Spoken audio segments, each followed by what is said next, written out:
Olá, pessoal.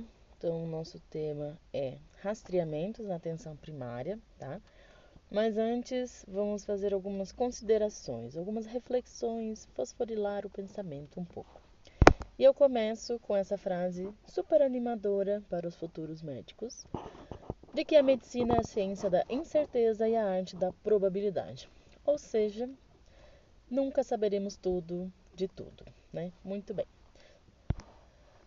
Então, assim, vamos pensar. Durante a faculdade, o ensino médico ele é realizado majoritariamente dentro de um hospital. Isso está mudando com o passar dos anos, mas ainda é muito assim e está certo, não tem problema nenhum. Só que se nós formos pensar, os pacientes que estão num hospital internados é porque a doença já não é tão simples, né? É porque algo já se complicou, é porque a hipertensão já deu uma piorada, a diabetes piorou, já é uma pneumonia e por aí vai, tá?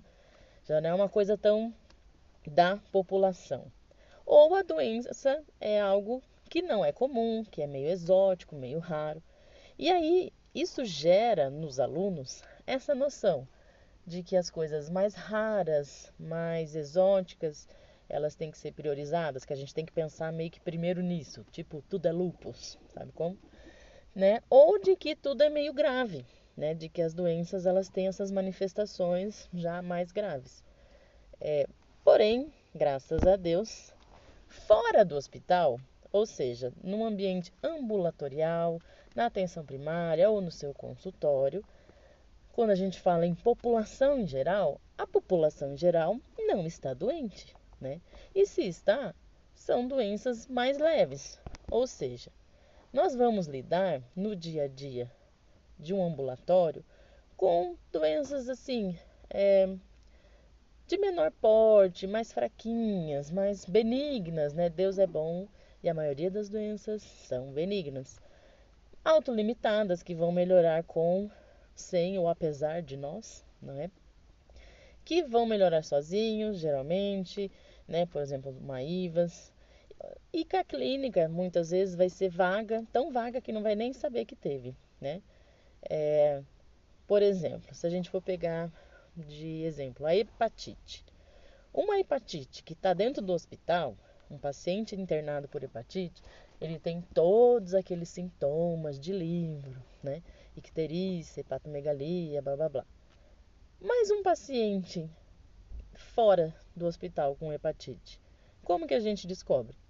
Muitas vezes num teste rápido, num exame de IST, que aí, olha só, eu tenho hepatite, né? Sem nenhum sintoma, tá? As doenças também, às vezes e muitas vezes, elas vão começar, vão terminar e a gente não vai ter ideia do que era, tá bom? Partindo desse pressuposto, então, qual é o nosso desafio enquanto médicos ambulatoriais ali da atenção primária, neste caso? É diferenciar qual vai ser aquela pequena porcentagem, aquele pequeno grupo de pacientes de situações que são mais graves, que merecem mais a nossa atenção em termos de investigação, de opa, pera lá, né? Algo está muito errado. Por exemplo, diferenciar uma enxaqueca ou uma cefaleia tensional primária benigna de um tumor. Diferenciar uma hemorroida, né, sangrante, de um câncer de colo, tá? Então, o que a gente tem que fazer na prática? A gente tem que simplificar a medicina. Como assim? A gente tem que pensar de uma maneira complexa, ou seja, a gente tem que raciocinar, analisar os dados, fazer um raciocínio clínico, né, pensar nas hipóteses, blá blá blá. Porém, a nossa atitude, a nossa conduta, ela tem que ser mais conservadora. Não dá para ficar tirando para tudo quanto é lado, entende? Por qualquer coisa, né? Para quê? Para poupar sofrimento e poupar gastos desnecessários, né? E iatrogenia também, tratar coisas, gerar dano por causa das nossas ações médicas, tá? Um exemplo é, por exemplo, ficar dando antibiótico para todo mundo. Precisa? Para toda infecção de vias aéreas superiores? Óbvio que não, tá? porque não tem benefício, não tem, enfim, gera bactéria resistente, blá blá blá. Então, a gente pensa complicado, mas age de maneira simples. Primeiro ano, agora, né? Mas só para relembrar, porque às vezes alguns esquecem. Quais são as nossas ferramentas diagnósticas? São várias, olha que legal. Anamnese, exame físico, exame complementar. Complementar. E no caso da atenção primária, a demora permitida. Obrigada. Lembrando, a anamnese ainda é nosso maior trunfo no diagnóstico. Então, fazer uma anamnese bem feita, bem focada, não digo longa, mas bem feita, já vai nos esclarecer 85% do diagnóstico. Quando a gente vai fazer o exame físico, nós já temos algo em mente. Eu já sei o que eu quero procurar. Eu já sei o que eu quero auscultar, o que eu quero palpar, o que eu quero inspecionar, certo? E aí o exame físico vai nos confirmar ou não, nos ajudar nessa hipótese que a gente já tem. E o exame complementar?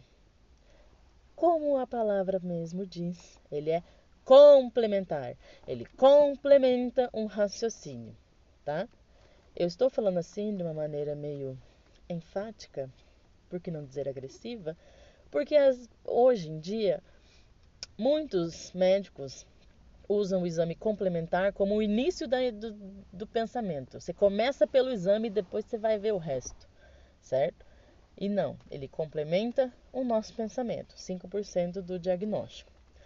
Porque se eu uso ele sem critério, e é por que eu estou falando isso? Porque rastreamentos é exames, né? Também, não somente, mas é muito feito por exames. Se eu uso a torta e a direita, eu vou gerar custos de todos os tipos, tá? Custo financeiro, ou seja, para o sistema, no caso do SUS, do plano de saúde, ou para o próprio paciente, né? Se ele vai pagar. Eu gero uma ansiedade, porque até chegar esse exame, o paciente vai pensar que está morrendo, vai procurar no Google, e aí já viu, né? Eu vou menosprezar o exame físico. Ah, por que eu vou palpar o abdômen? Vamos logo pedir logo esse exame, certo? E às vezes o exame come bola também. E eu vou engarrafar. Isso se aplica principalmente ao nível SUS, tá? Por quê? Porque se todo mundo eu pedir uma tomografia, qualquer dor de cabeça, ai meu Deus, 3 dias de dor de cabeça. Tomografia, tomografia, tomografia. Vai se formar uma fila para essa tomografia. E aí aqueles casos que precisam realmente de uma tomografia vão engarrafando, certo? Porque tem um bando de gente ali que vai fazer um bando de horário já para ser feito esse exame, ok? Atraso no diagnóstico, porque se eu deposito todas as minhas fichas nesse exame, eu fico, né, esperando ele chegar para daí eu começar a tratar, sendo que a própria clínica já poderia me dar, permitir que eu fizesse esse tratamento, né? E tratamento não, diagnóstico equivocado, que são os acidentalomas, tá? Só lembrando, eu estou falando de atenção primária, ok? UPA é um outro universo, emergência é um outro assunto, tá? Então, pensando na atenção primária, não precisamos ter pressa. A gente pode pedir para o paciente, volta amanhã, volta depois de amanhã, volta semana que vem, né? A gente pode, inclusive, estudar melhor a situação. Ai, peraí. Estudar melhor o caso. Vai que, meu Deus, não lembro disso. Vamos estudar melhor. Ou seja, é urgente? Não. Pode esperar? Sim. Quanto tempo pode esperar? Aí cada situação vai ter o seu tempo, tá? Nunca é demais relembrar que a medicina pode ser perigosa para a saúde. Nós podemos ser perigosos para a saúde, né? Então, prevenção quaternária, evitar as iatrogenias. Mas aí, vamos refletir sobre uma coisa. Do ponto de vista do médico, ou seja, do nosso ponto de vista, quando a gente está diante de um paciente, de uma situação clínica, para nós, ou ele tem a doença ou ele não tem a doença, certo? Bem simples. Mas para o paciente, ou ele está bem, ou ele está doente, se sente doente. Entendeu? Para ele não é necessariamente o diagnóstico. Ou ele se sente bem, ou ele se sente doente. Então, assim, a prevenção quaternária, nós todos já sabemos, evitar iatrogenia, sobre medicalização, sobre diagnóstico, né? Enfim, proteger o paciente, né? Detectar aquele pequeno grupo de pacientes que tem um risco aumentado também de iatrogenia, né? Que são os idosos, crianças, enfim. Isso é a prevenção quaternária, todo mundo já sabe, tá? Mas, como a frase que eu disse, que eu li no primeiro slide, né? A incerteza, a medicina da incerteza. Como que a gente vai sanar essa incerteza? Tanto nossa quanto dos pacientes, né? A gente tem que tratar ela de dois modos diferentes. Na primeira situação, o paciente, ele se sente doente, tá? E por se sentir doente, ele procura um médico sentindo-se mal ou já tendo um diagnóstico. Na segunda situação, o paciente está super bem. Ele foi pegar um atestado de vacina, vamos supor. Ele está bem, não sente nada, está tudo certo, no máximo mão encravada. E aí é o médico, nossa, vamos pedir exames, vamos fazer diagnósticos, vamos rastrear, ok? Por que a gente tem que essas situações são diferentes? Porque quando o paciente ele se sente doente, ele se sente ansioso por uma coisa, se sente preocupado, tem sintomas, isso nos dá digamos assim, permissão para a gente poder ser um pouco mais invasivo, para daí sim, né, pedir mais algum exame, enfim, que talvez não seria tão necessário, não sei. Mas esse sofrimento do paciente, né? Nosso objetivo é aliviar o sofrimento. O sofrimento do paciente me dá permissão para eu pesar mais a mão, como se diz, tá? Agora, se o paciente veio com uma unha encravada e o resto ele está ótimo, maravilhoso, não sente nada, nada de coisa nenhuma, e eu resolvo iniciar um rastreamento, um diagnóstico, alguma coisa, eu tenho que ter muita certeza de que o benefício do exame ele supera o risco, ok? Então, assim, o que não é prevenção quaternária? Porque o que é meio óbvio, mas o que não é? Exemplos situações que não são. Tratar pré-doenças, a não ser que esteja muito ali no protocolo, tá? Mas se não, ai, nossa, tá quase, hein? Vamos começar a tratar? Calma, né? Fazer rastreamentos sem base científica, exames desnecessários, medicalizar fator de risco, tá? Ai, vamos dar uma simvastatina só porque o pai já, né, algo assim, sem calcular o risco cardiovascular do paciente, tá? Polifarmácia, uma cesárea eletiva. O que é uma cesárea eletiva? Ai, nossa, eu quero que nasça essa semana, porque se nascer semana que vem, vai mudar o signo. E eu não quero. Isso é um absurdo, né? Enfim, antibióticos para qualquer infecção de garganta viral, que é a maioria dos casos. E como que então a gente realiza a prevenção quaternária? Primeira coisa, medicina centrada na pessoa. Não vou entrar nesse mérito, né? Apesar de eu adorar esse assunto, mas é isso. Nos basearmos em evidências, tá? Na demora permitida, igual eu falei, calma, respira fundo, dá pra esperar, volta depois, né? E estudar, né? Obviamente, né, gente? Que isso aí nem preciso dizer. Agora chegou no rastreamento, depois de quase 15 minutos. Mas vamos lá. A maioria dos rastreamentos causa danos. Essa é a verdade, nua e crua, ok? A maioria dos rastreamentos tende a causar danos. Lembrando pelos acidentalomas ou pelos falsos negativos, tá? O que é um rastreamento? O rastreamento é uma prevenção secundária, onde a doença já existe, mas ela não dá sintoma e eu quero fazer esse diagnóstico nesta fase latente. Então, são intervenções em pessoas a princípio saudáveis, não tem nada, não sentem nada, não mostram nada, tá? Aí, quando eu faço um rastreamento, ele pode, não é só sim ou não, ele pode vir positivo, de verdade, né? Quer dizer, pode vir positivo, pode ser limítrofe, pode vir negativo, só que esse negativo ser um falso negativo, aí lascou-se, né? Não conseguimos. Ou pode vir realmente negativo, que bom, essa é a nossa ideia. Se o teste der positivo, se o rastreamento der positivo, eu vou ter que fazer o quê? Cascata diagnóstica, eu vou ter que continuar pedindo exames, tá? E os exames que eu continuo pedindo, novamente, ou eles vão confirmar, ou eles não, ou eles vão descartar, né, o diagnóstico, ou de novo vão ficar limítrofe, e aí eu vou ter que ficar pedindo com uma frequência maior, tá certo? É mais ou menos isso. Aí existem duas situações. Existe um rastreamento que a gente chama de oportunístico, que é aquele do paciente que entra no seu consultório com uma unha encravada e eu olho para a cara dele e falo: Nossa, você quer fazer tal exame? Ok? Esse é oportunístico, tá? Não é sistematizado, é uma coisa ali individual, você com o paciente especificamente, tá?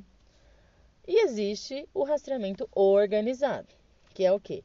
Que é onde é feito de forma sistemática, com um programa estruturado, como por exemplo, prevenção citopatológica, né? O exame de preventivo. O paciente não precisa passar por consulta. Existem as campanhas de prevenção, né? A mulher vai lá, mutirão da prevenção e tudo mais, tá? Aí, isso é muito importante, gente. Isso é importante porque isso é o raciocínio por trás de uma doença ser ou não rastreável. Porque a gente pode só decorar, mas a gente pode pensar também, né? Que é bom, de vez em quando. Então, uma doença, poxa vida, por que eu rastreio a doença X e não rastreio a doença Y? Primeiramente, então, quais são os critérios para uma doença ser rastreável? Uma que ela tem que ser um problema importante, né, gente? De saúde. Porque se for uma coisa que não acontece com ninguém e que não significa nada, por que eu vou rastrear, certo? Então tem que ser um problema importante. Isso aqui, presta atenção, a história natural da doença tem que ser bem conhecida, eu tenho que saber como que ela começa, como que ela evolui, como que ela termina. Não pode ser, nossa, o que acontece? Não sabemos ainda, os estudos não mostraram como a doença se desenvolve. Não, não dá. A gente tem que conhecer o começo, o meio e o fim. E principalmente a fase pré-sintomática, que é a fase latente, que é onde a gente quer chegar, é o momento que a gente quer diagnosticar, até a fase de iniciar o sintoma, ela tem que ser longa. Porque se eu pego uma doença que começa hoje, mês que vem já dá sintoma, não tem por que eu rastrear, certo? Porque ela já vai manifestar rápido, então não faz sentido. Agora, se eu pego uma doença que ela demora anos para gerar sintomas, ela já está desenvolvendo, mas sem sintoma, é nesses anos que eu vou tentar rastrear para pegar nesse começo, certo? Porque se eu fizer o exame quando a pessoa já tiver um sintoma, aí já não é mais rastreamento, é diagnóstico. Então aqui o que eu estou dizendo é rastreamento. Então a pessoa não sente nada, tá bom? Isso é importante também. Eu tenho que ter o exame, né? Fala, nossa, que legal, vamos rastrear esse exame, tem que fazer um exame nuclear na NASA. Não, não dá, né, gente? Tem que ser, nossa, exagerei. Mas tudo bem. Não, tem que ser um exame que a gente tenha disponível e que seja disponível para a maior parte da população. Tem que ser um exame que não pode ser muito caro, né? Então, nesse sentido. E a gente tem que saber, tem que existir um tratamento que vai mudar o rumo das coisas. Porque senão também não faz sentido eu rastrear algo que não tem como tratar. Entende? Então, assim, olha, aí a pessoa que não estava se sentindo doente, não tem sintoma nenhum, eu faço um exame, olha, você tem isso. Ah, e agora o que a gente faz? Nada. Aí pronto. Aí a pessoa fica doente antes do tempo. Obviamente, o método tem que ser o melhor possível, né? Aí tá, de acordo com o Ministério da Saúde, tá, gente? Então, nos adultos, existem essas situações todas aqui que a gente tem que rastrear. E é legal esse slide que ele mostra que quando a gente fala de rastreamento, não é só exame laboratorial ou de imagem, mas a anamnese também, né? Então, tabagismo, uso de álcool, obesidade, isso são exames não, são rastreamentos que a gente faz durante a consulta. Então, a gente, né, perguntar ativamente sobre isso, tá? O que eu vou falar é mais os que estão circulados aí. Bem, risco cardiovascular, a gente faz através de um cálculo, né? Existem os dois scores mais usados, é o de Framingham ou o score de risco global, que geralmente você tem que avaliar a partir de 40 anos. E aí você tem que pedir um lipidograma, né? E aí vai ver a idade, se fuma, se não fuma, se tem pressão alta, e aí joga lá numa calculadora, beleza, tá? Então, lembrando, né? Pela Sociedade Brasileira de Cardiologia, se o LDL estiver acima de 190, eu nem preciso calcular, nem preciso pôr na calculadora. Automaticamente a pessoa já é alto risco cardiovascular. Outra situação, se ela tiver um evento, já teve um infarto, já teve um AVC, diabetes mellitus, na verdade, tem algumas situações. A maioria é alto risco, mas existem poucos casos em que é risco intermediário, tá? Mas tudo bem. Se tiver, né, então, uma lesão de órgão-alvo, né? E alto risco cardiovascular significa que a pessoa tem 20% de risco de ter um infarto nos próximos 10 anos. Falando lá do lipidograma, então quando que a gente rastreia dislipidemia, tá? Eu coloquei aqui, e os outros slides também vão ter esse formato, onde eu comparo o Ministério da Saúde com algumas outras fontes. Por que eu faço isso? Porque vocês têm que decorar tudo? Não. Mas para mostrar que não é uma coisa exata. Falar, meu Deus, se eu fizer com 34 anos, eu estou totalmente errado, sabe? Não assim, é parecido. As recomendações são parecidas entre as várias fontes, mas não são totalmente exatas, tá? Claro que o que eu vou mais enfatizar é o Ministério da Saúde, que é o que nos rege. Então, segundo o Ministério da Saúde, homens acima de 35 anos, né? Evidência A, ou acima de 20 anos se já tiver um alto risco cardiovascular, por exemplo, sei lá, infartou, não sei, né? Pode acontecer. Mulher acima de 45 anos, esse alto risco. Intervalo não é anual, tá, gente? Se tá normal, não precisa ser todo ano. Pelos estudos, em tese, 5 anos, tá? A Sociedade de Cardiologia, ele faz essas da criança, mas eu não vou entrar nesse critério, porque é totalmente diferente no Ministério da Saúde, mas sim, preconiza na infância também, em algumas situações, tá? Mas, ó, você vê o up-to-date, é meio bem parecido. É 35, 45 anos, então é bem parecidinho, tá? O que não há evidência? Não há. Você fazer uma relação entre a dislipidemia e a doença cardiovascular em pacientes acima de 75 anos sem evento prévio. Então, o paciente tem mais de 75 anos e ele nunca infartou, ele nunca teve um AVC, nunca teve nada de doença cardiovascular. Não vai ser agora, ele começando a ter uma dislipidemia agora que vai fazer isso, tá bom? Mas tudo bem, vamos lá. Eu vou pular esse slide, gente, porque, enfim, eu coloquei só porque tem que colocar, né? Se alguém quiser dar print, mas não vou me ater a isso. Hipertensão. Sim, nós podemos rastrear a hipertensão, devemos, né?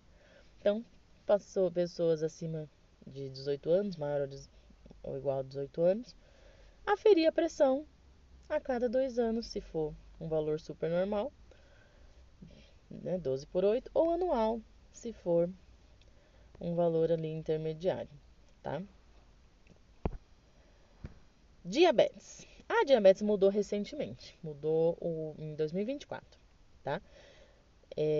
No Ministério da Saúde, no Ministério da Saúde ainda não mudou, tá? O caderno de rastreamento ainda não mudou. Então, pelo Ministério da Saúde, a gente rastreia não é baseado em idade, é baseado no valor da pressão arterial. Então, se a pressão arterial do paciente estiver acima de 135 por 80, seja homem, seja mulher, a gente pode solicitar, tá? A glicemia de jejum. Intervalo de 3 a 5 anos, quando tiver tudo normal. A Sociedade de Endocrinologia, a Sociedade Brasileira, mudou, era 45 anos. Agora é 35 anos todo mundo. Era 35 homens e 45 mulheres. Agora todo mundo igual. Acima de 35 anos, tá? Isso para homem e mulher, tanto faz. E abaixo de 35, se a pessoa for obesa ou tiver sobrepeso e tiver mais um outro fator de risco, que são esses vários fatores de risco, tá bom? Então, história familiar, a pessoa ter doença cardiovascular, ser hipertensa, ter um LDL baixo, triglicerídeo alto, ter ovário policístico, acantose, sedentarismo, pré-diabetes ou diabetes gestacional, né? E o risco cardiovascular alto muito alto. É isso. Em crianças e adolescentes também existem agora critérios para o diagnóstico. Então, se recomenda também nessas situações: sobrepeso, obesidade, em maior de 10 anos após início da puberdade e um ou mais dos fatores de riscos adicionais. História familiar, materna, de diabetes, ou diabetes gestacional, ou de parente de primeiro grau, ou acantose, ou hipertensão, dislipidemia e ovários policísticos. Muito bem. Agora vamos ao câncer, que eu acho muitíssimo importante. Então, aqui, essa tabela é do Ministério da Saúde, que mostra todos esses tipos, né, de cânceres e quais são os rastreáveis. 3. Sim, somente 3. Mama, útero, intestino. Então, o rastreamento universal é mama, útero, intestino.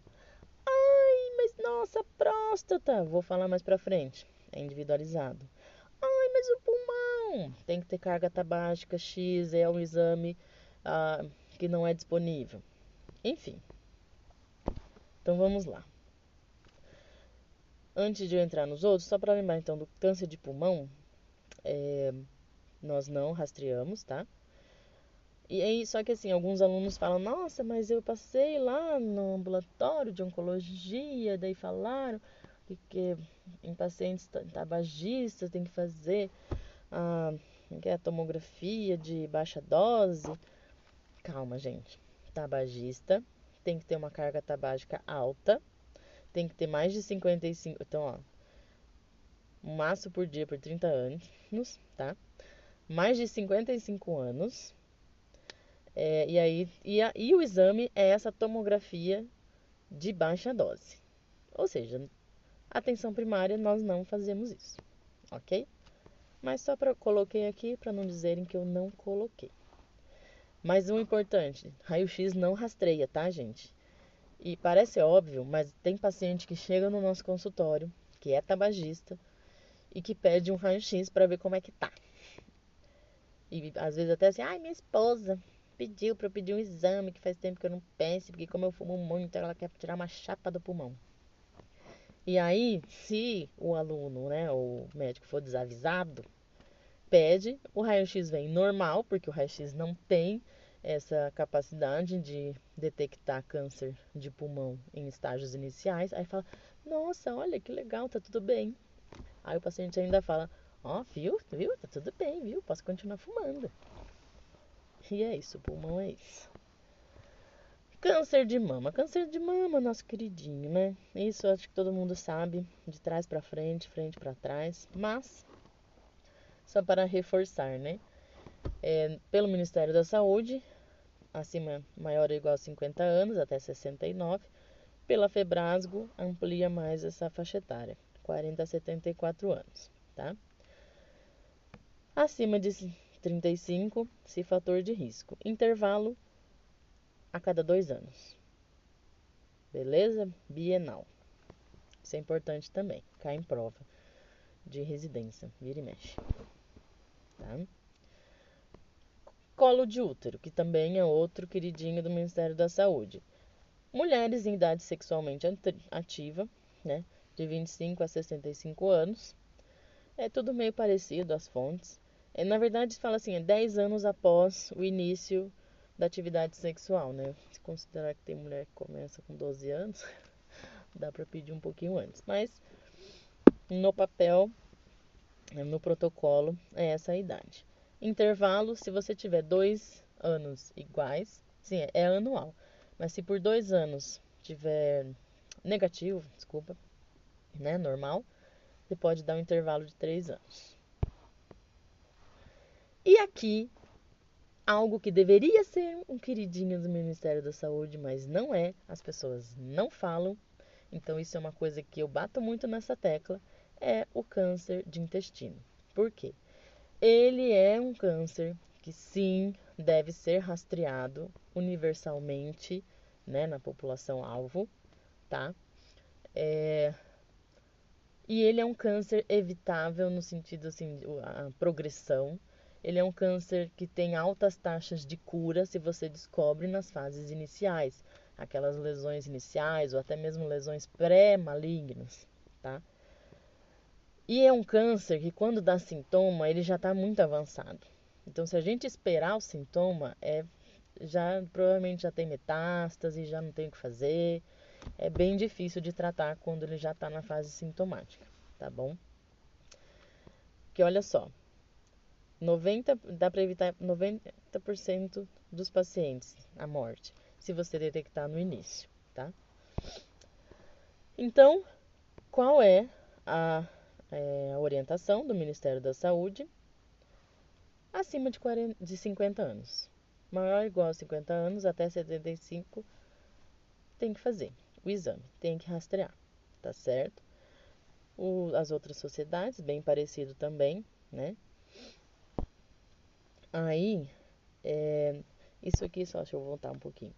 Acima de 50 anos, né, maior ou igual a 50 anos, é para todo mundo, independente de fator de risco, tá? Acima de 40, se tiver fator de risco.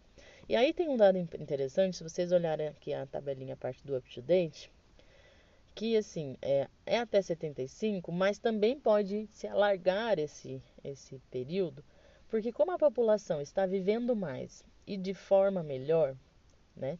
Então estão chegando aí nos 80, ativos, independentes, então é bem provável que com o passar dos anos, essa idade máxima para se fazer o rastreamento, ela aumente também.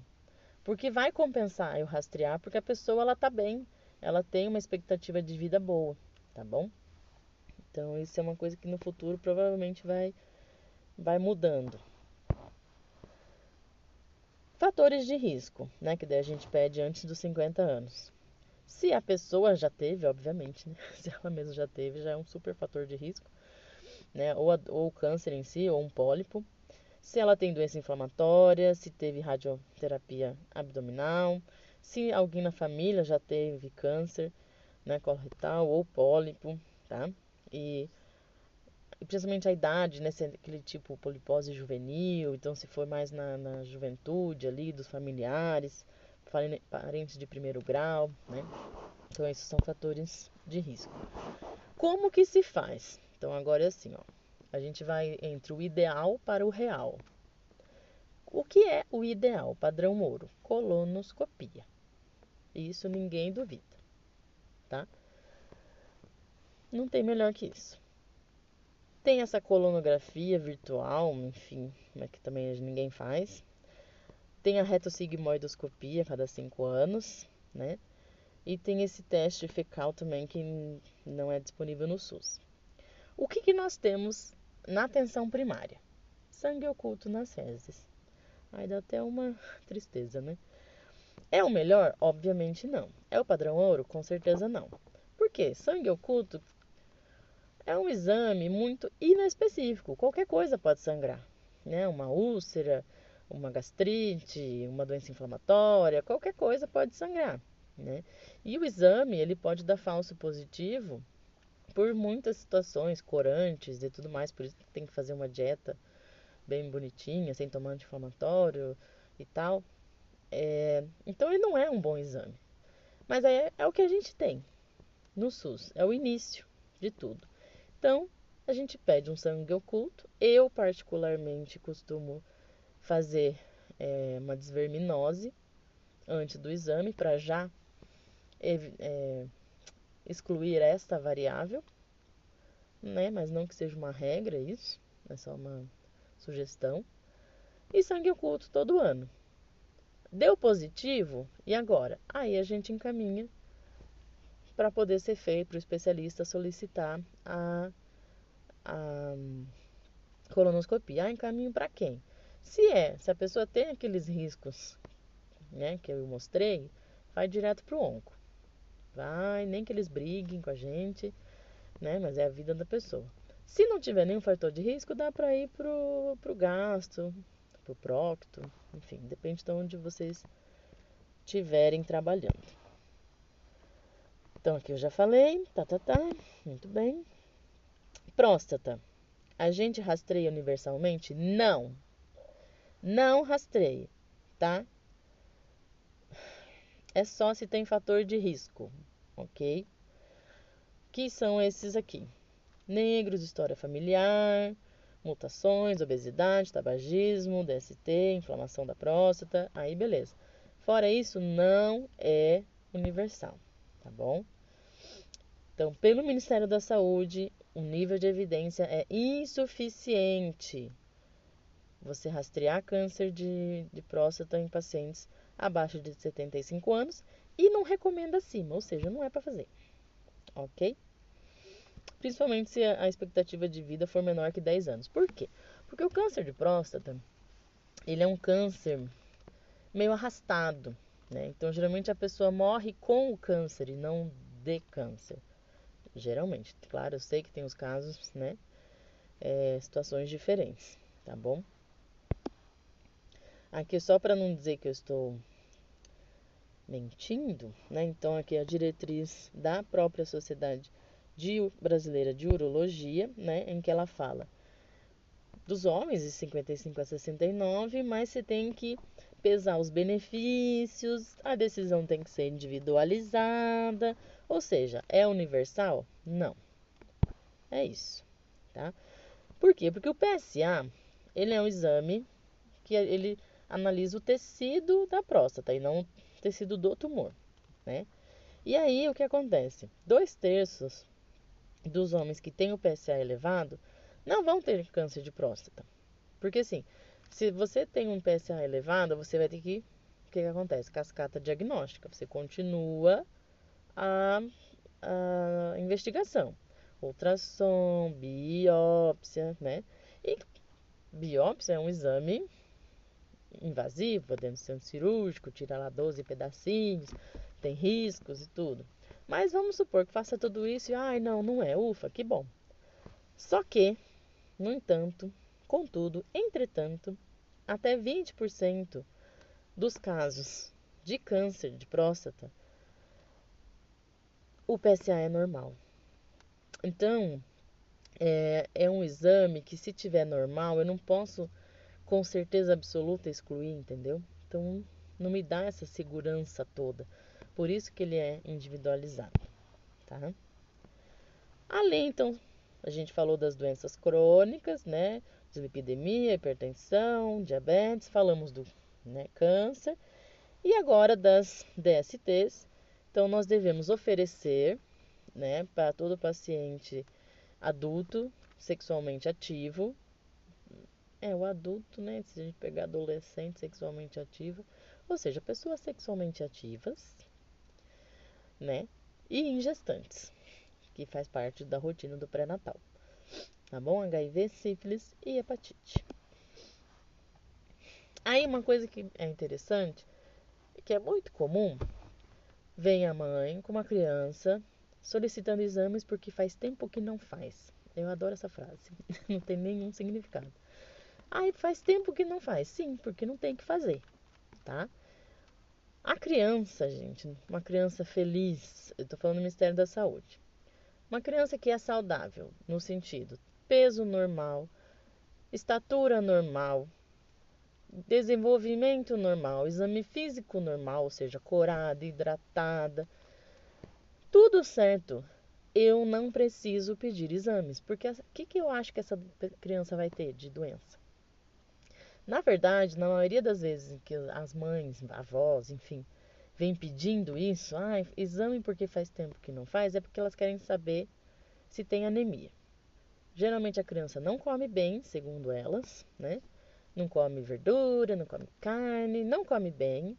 E aí elas querem saber se a criança está com anemia, se está com falta de vitaminas. Mas elas não falam especificamente isso, elas falam exames porque faz tempo que não faz. Então, a priori a gente não tem que pedir. O que a gente faz? A gente examina a criança, acompanha, vê o peso, coloca no gráfico e fala: Nossa, mãe, olha, tá lindo, tá aqui, né? Bem no valor normal, tá tudo normal, ela tá saudável, né? Que bom, parabéns. E é isso, ok? E tá. Então, assim, sangue, urina, fezes. Vamos fazer um parasitológico. Não, dá um vermífugo. Pronto. Faz a desverminose anual. Você não precisa pedir o exame se não tem nenhum sintoma, uma dor abdominal, algo, né? Então, é isso. Agora, o que nós devemos fazer e não fazemos, geralmente, é isso aqui. É encaminhar a criança para o oftalmologista até 5 anos de idade, para ver a ambliopia, estrabismo e acuidade visual. Isso a gente esquece. E isso tem recomendação. Então, para você ver como a gente prioriza coisas baseadas no que a família fala, né? No senso comum, mas que não é a evidência científica. Mulher, mama e útero.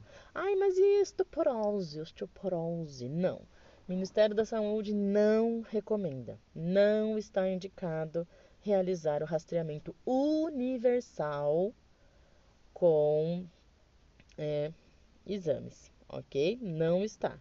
Isso eu estou falando rastreamento universal, ou seja, de qualquer mulher, ok?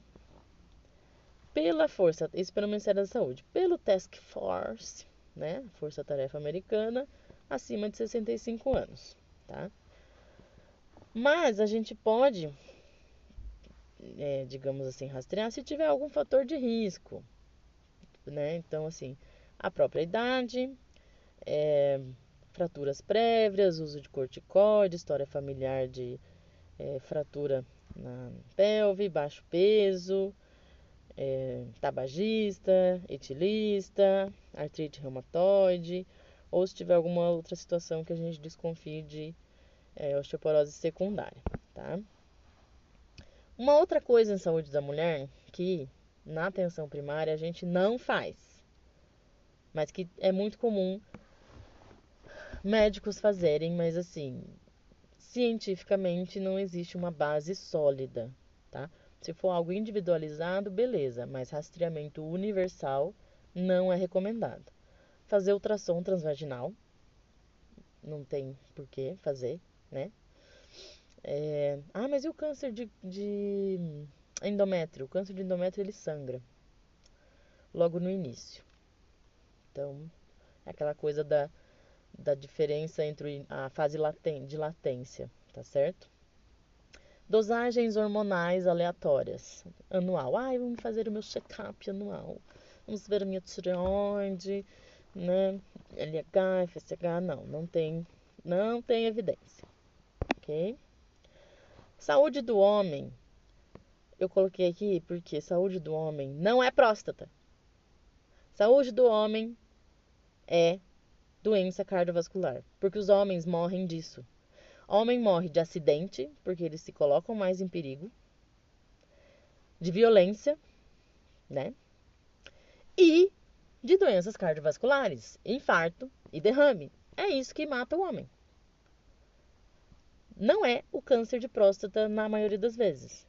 Então, a saúde do homem, o Novembro Azul, na verdade, a gente tinha que reforçar isso. Tabagismo, etilismo, obesidade, diabetes, hipertensão,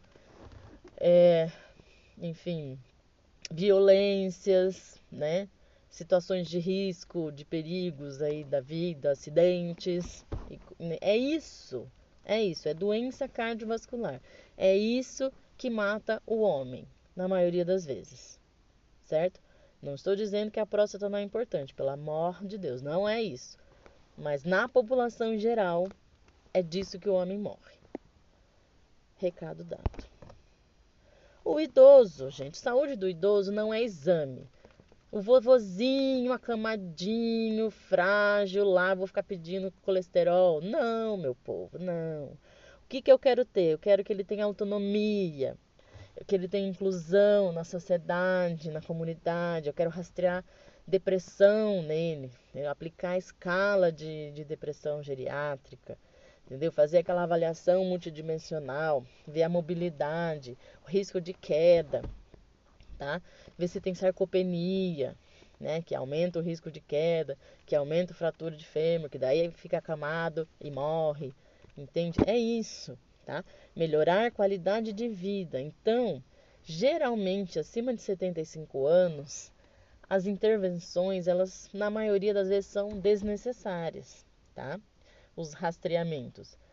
Claro, lembrando do que eu falei, se o paciente ele tá ali, tem, sei lá, você tem 78 anos, mas é aquele vozinho show de bola, que mora sozinho, vai no mercado, faz compra, paga as contas, faz pilates, sabe assim? Cabeça ótima, tá tudo certo. E tem uma expectativa de viver até 95, ah, beleza, então vamos até, não é totalmente errado, certo? Agora, aquele vozinho que já tem uma comorbidade, que já tá, sei lá, ou acamado, ou com alguma imobilidade importante, que já tem ali um grau de demência. Meu, eu vou ficar rastreando o quê? Eu vou fazer cirurgia nessa pessoa? Entendeu? Então é isso que a gente tem que pensar, ok? Resumindo tudo, isso é do Ministério da Saúde, tá? Do caderno de rastreamentos, tá bom? Então, olha só o que nos adultos a gente rastreia, seja com exame, seja com uma consulta mesmo, tá? E aí tem os graus de recomendação. Então, aqui estão os A e B. A dislipidemia, né, em homem, mulher, a hipertensão, a diabetes, o tabagismo, o uso de álcool, a obesidade, tá bom?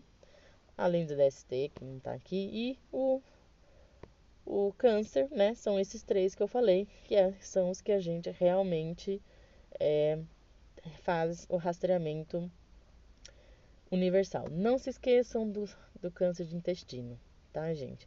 Todo mundo se esquece do câncer de intestino. Lembra da tireoide, lembra de pedir TJGP, TSH, mas não lembra de pedir o sangue oculto ou a colonoscopia se o paciente tiver condições, tá? Então, não sejam vocês a fazerem isso, por favor. Obrigada. Aqui de novo, né, ó. A TSH, não, não, não, não, não. A não ser que, né, tem alguma situação muito específica, individual de cada paciente, tá? Mas se falando em algo universal, não. Por exemplo, tem muita gente que a gente fala assim, tem aluno, vamos pedir a rotina de hipertenso. E aí sai um TSH lá no meio do hipertenso. Meu, não tem nada a ver. Vamos raciocinar. Aí tem uma coisa aqui que não é muito falado também, porque não é muito comum, graças a Deus. Mas que, olha só, é uma verdade. Aneurisma de aorta abdominal. Pedir ultrassom de abdômen em pacientes homens tabagistas acima de 65 anos. Tcharam! É uma pegadinha, hein? Porque isso realmente tem a recomendação. A gente esquece no dia a dia, mas tem a recomendação, tá? Osteoporose em homens só em situações muito específicas, né? Função hepática e renal, nem não, X bem grande. A não ser que a pessoa tenha hipertensão. Aliás, vou abrir um parênteses. Vocês, alunos, estão muito acostumados a pedir esses exames. Ureia, creatinina, TGO, TGP, TSH, tarará. Assim, meio que sem pensar na rotina do hipertenso. Só que isso não faz parte, tá? Assim, quer dizer, a função renal sim, mas função hepática, função da tireoide não faz parte. E outra coisa, como a gente atende muito paciente que tem hipertensão, né, e ou diabetes, quando chega um paciente que não tem essas comorbidades, mas ele quer exames de rastreamento, vocês colocam lá ureia, creatinina, TJ, TGP. Mas assim, por que uma pessoa sem comorbidade teria um problema no rim? Não existe motivo, tá? Então vocês confundem solicitar a rotina do hipertenso com solicitar exames num adulto. E aí vocês fazem essa confusão mental, entendeu? Aí vocês pedem para pacientes sem comorbidade, vocês pedem coisas que teriam que pedir só no paciente hipertenso ou diabético. Então, também cuidado com isso, tá certo? E eu acho que acabou. Aquilo eu já falei do, do pulmão, né? Uma dica, gente, olha só. É errado eu pedir um exame? Não é errado. Desde que você saiba o porquê você está pedindo, tá? Se você tiver um motivo plausível, até meio, pode ser meio mirabolante, mas tem um motivo, tá bom, vai fundo. Mas só não façam isso. Então, para vocês saberem se devem ou não solicitar algum exame, façam essa pergunta: por que eu vou pedir esse exame? Se a resposta for, sei lá, né? Vai que. Não peça. Quer dizer que não tem evidência, nem você nem sabe por que você está pedindo essa bodega. Então, é isso. Essa é minha dica. Ok, é isso. Beijos, tchau, muito obrigada. Até.